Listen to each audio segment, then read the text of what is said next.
Murka Allah. Dengar kata itu aja, mungkin yang kebayang langsung petir menyambar, hukuman, gitu kan? Tapi gimana kalau konsep ini ternyata bukan soal emosi marah-marah, tapi tentang sesuatu yang jauh lebih dalam? Yuk, kita bedah bareng-bareng.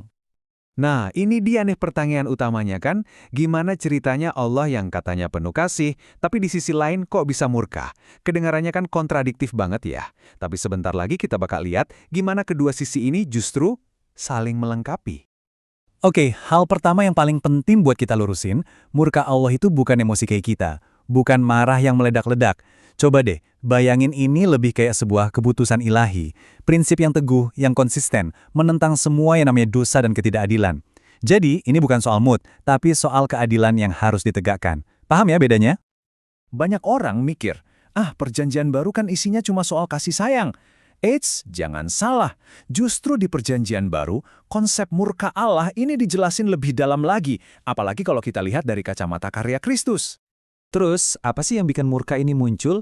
Menurut kitab Roma nih, pemicu utamanya itu adalah ketika manusia dengan sadar, dengan sengaja menolak kebenaran dan anugerah yang Allah tawarkan. Jadi ini bukan hukuman yang asal-asalan ya, ini lebih ke konsekuensi logis dari pilihan kita sendiri buat ngebelakangin terang. Dan sifat murkanya di perjanjian baru ini unik banget. Coba lihat.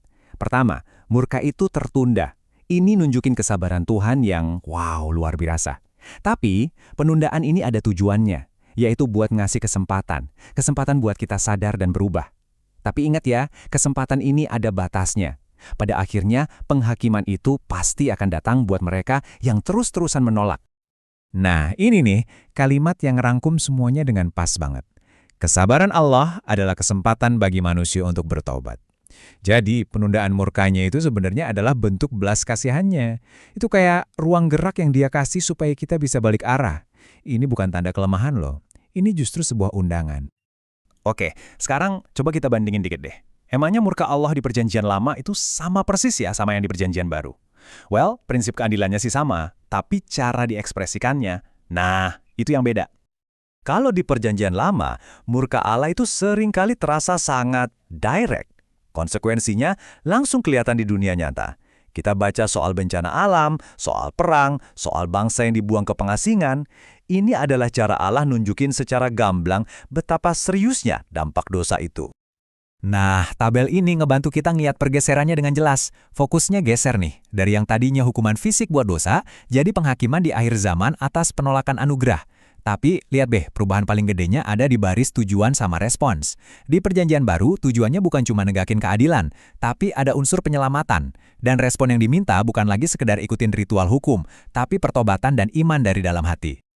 Jadi, intinya apa? Intinya adalah kedatangan Kristus mengubah semua peraturannya. Fokusnya sekarang geser total ke anugerah. Murka Allah itu tetap nyata bagi yang menolak, tapi sekarang ada jalan keluar yang sangat jelas, yaitu melalui iman. Ini benar-benar game changer. Oke, kita udah ngobrolin teologinya panjang lebar. Sekarang pertanyaan terbesarnya, so what? Terus kenapa? Apa artinya semua ini buat kita yang hidup di zaman sekarang? Yuk kita masuk ke implikasinya. Gini, ini tuh bukan buat nakut-nakutin kita. Justru sebaliknya. Saat kita sadar kalau setiap pilihan kita itu punya konsekuensi yang serius dan Allah itu maha adil, itu jadi semacam motivasi moral. Itu bikin kita jadi lebih mikir sebelum bertindak. Hidup kita jadi punya bobot, punya makna. Terus gimana dong respons kita secara praktis? Nah, ini adalah sebuah perjalanan, bukan sesuatu yang instan. Dimulai dari pertobatan sejati, sadar kalau kita salah jalan dan mau balik arah. Terus ini nuntun kita buat ngejalanin hidup kudus, berusaha setiap hari hidup selaras sama kehendaknya. Dan jantung dari semua ini adalah iman kepada Kristus. Kenapa? Karena dialah satu-satunya jalan keluar dari penghakiman itu. Jadi, kenapa sih ini semua penting buat kita pahami? Agak ironis ya, tapi justru dengan memahami konsep murka Allah, kita jadi bisa benar-benar ngerti sedalam apa kasih karunia-Nya. Waktu kita paham betapa seriusnya dosa di mata Tuhan, baru deh kita bisa bilang, wow, luar biasa banget jalan keluar yang Dia sediain. Ini yang bikin kita pengen taat karena cinta, bukan lagi karena takut dihukum. Dan tujuan akhirnya tuh ini, menginspirasi hidup dalam ketakutan kudus dan ketaatan penuh kasih. Tapi ketakutan kudus di sini bukan berarti horor atau teror ya. Ini lebih ke rasa kagum, rasa hormat yang mendalam sampai kita merinding. Nah, dari rasa hormat yang tulus inilah lahir sebuah ketaatan yang didasari oleh cinta. Sebagai penutup, coba deh kita renungkan pertanyaan ini. Jangan-jangan selama ini cara pandang kita yang keliru. Mungkin murka Allah itu bukanlah cerita tentang kemarahan Tuhan yang siap menghukum, tapi justru cara paling dramatis untuk nunjukin betapa tak ternilainya anugerah keselamatan yang Dia tawarkan. Gimana menurut Anda?